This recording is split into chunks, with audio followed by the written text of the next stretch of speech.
Early on in American life, the blow of a whistle signals the end to schoolyard games.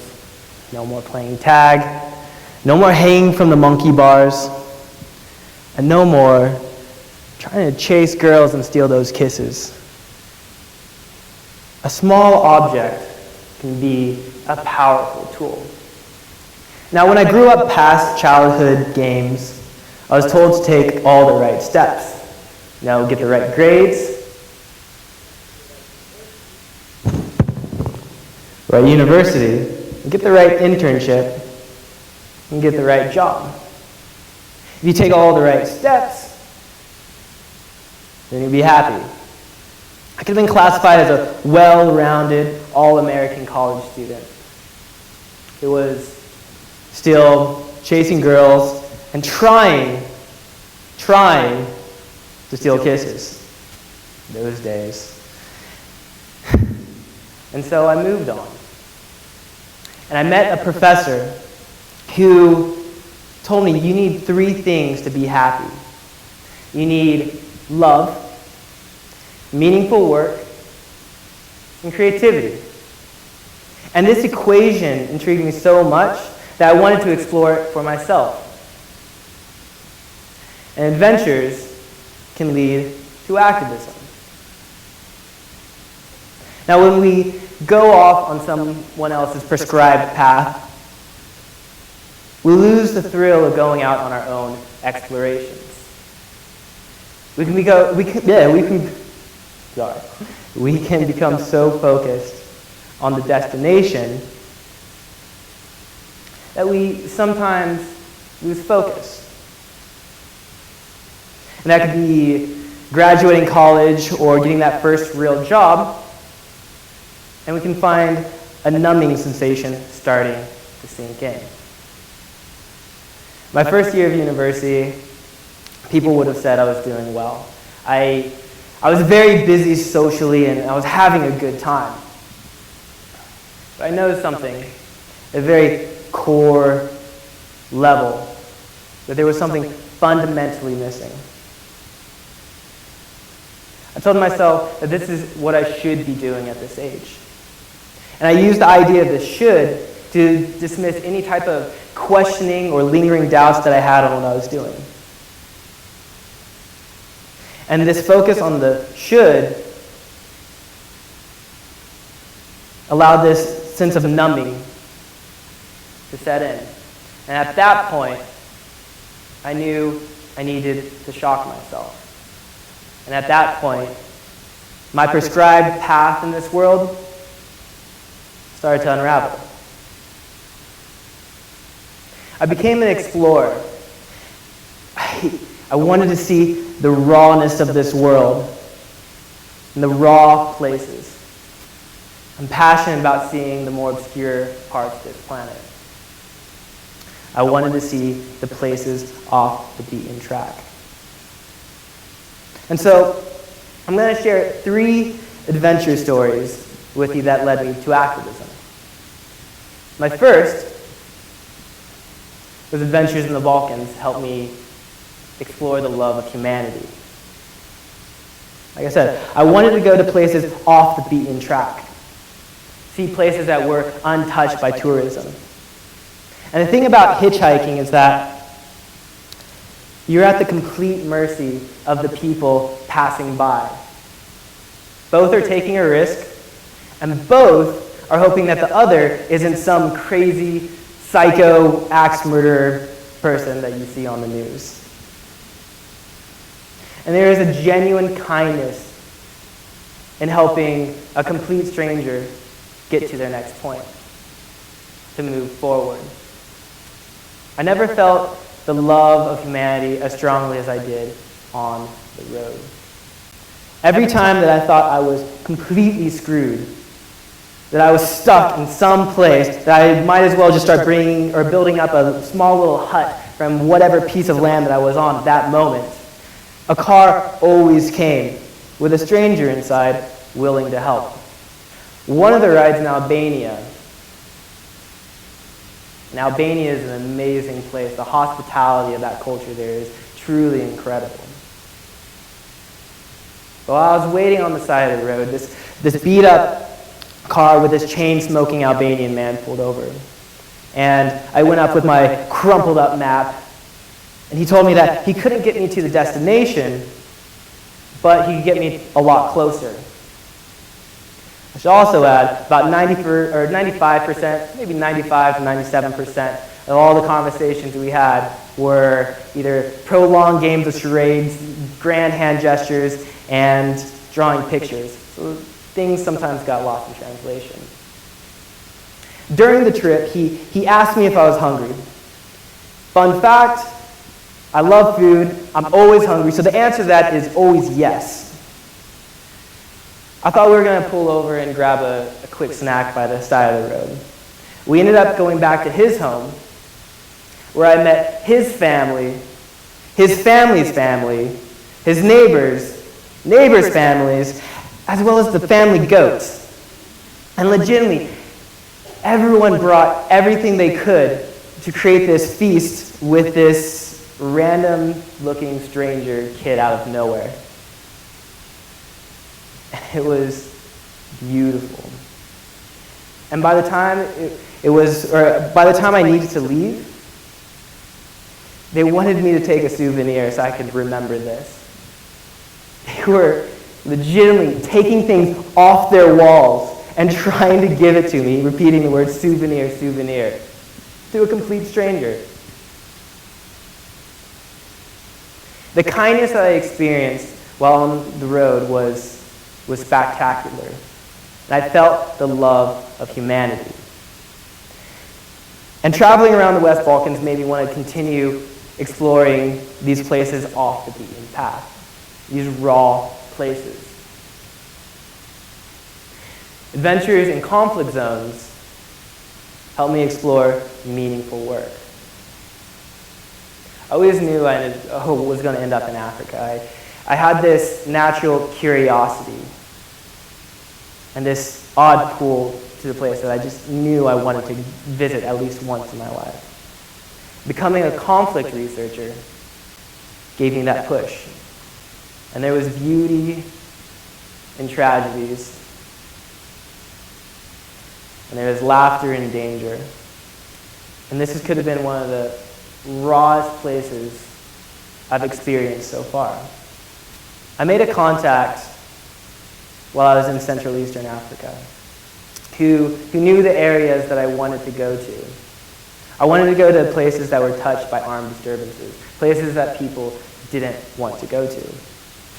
And when you walk into the unexpected, you never know what's waiting for you.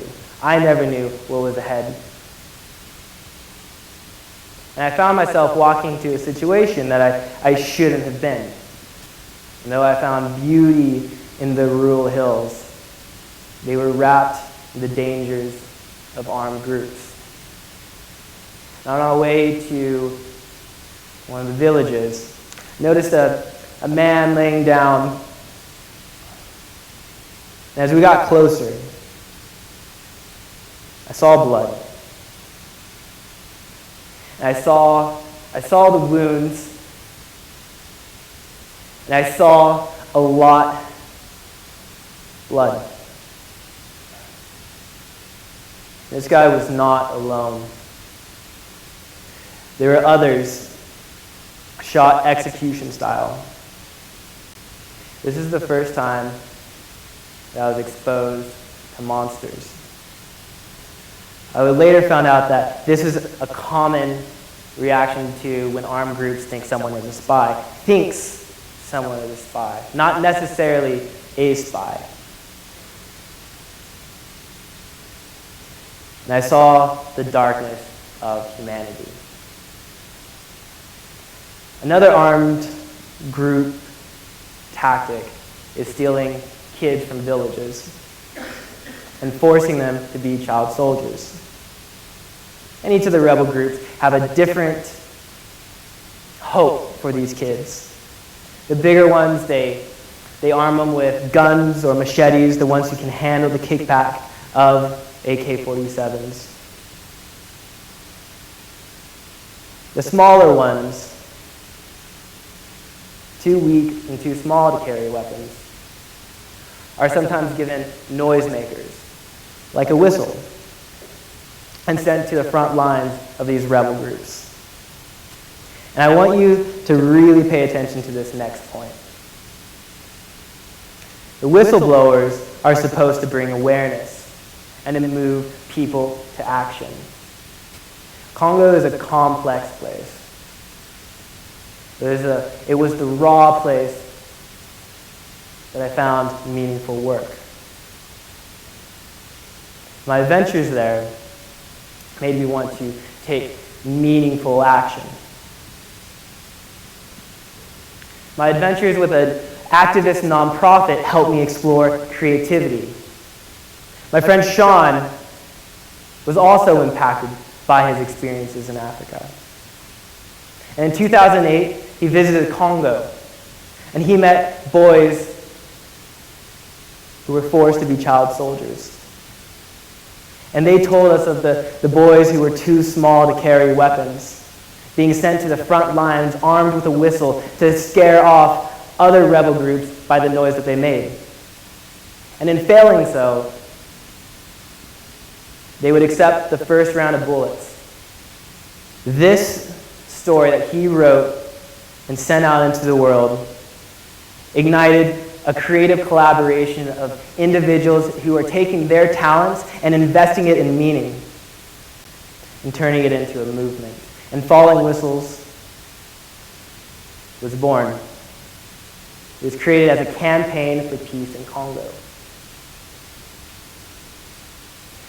All we do is we find the individuals who are in these war zones, or in these conflict zones. We give them support. We find the visionaries, the entrepreneurs who are wanting to rebuild their communities and have a vision for peace.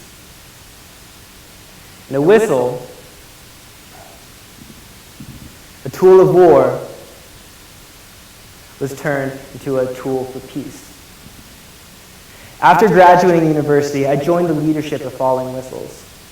I was not content on being a bystander to injustices. I wanted to be an activist. And my exploration in the world of activism helped me be creative while trying to solve very complex problems. And it is hard to look at the atrocities across the world. I get that.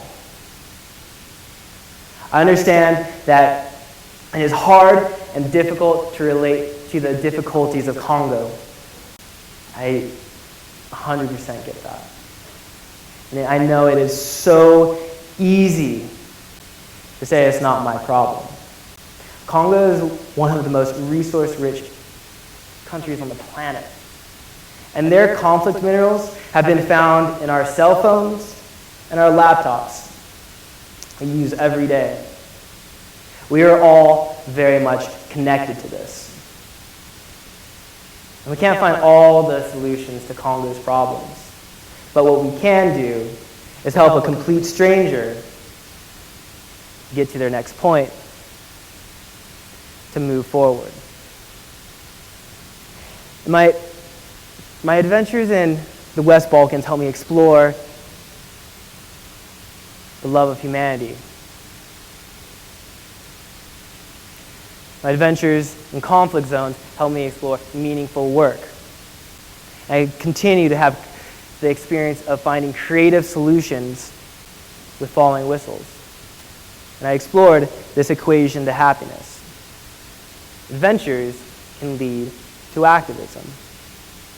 And I found truth in what my professor told me. Happiness isn't a destination. It is very much the adventure of the journey. And what I learned is that happiness wasn't about trying to take all the right steps so you can have a perfect life. Happiness was an equation where you can find people along the way to help and to serve. Happiness was a process of finding what you were passionate about. Happiness was the adventure in finding purpose. And now, Not everyone has to go hitchhike around the world or go to rural Africa. A lot of the things that I did weren't well thought out by any stretch of the imagination. Some were dangerous, and looking back, really dumb. But part of being an explorer is finding your own adventure. Taking action to be curious about your own path, where you can find your own passion.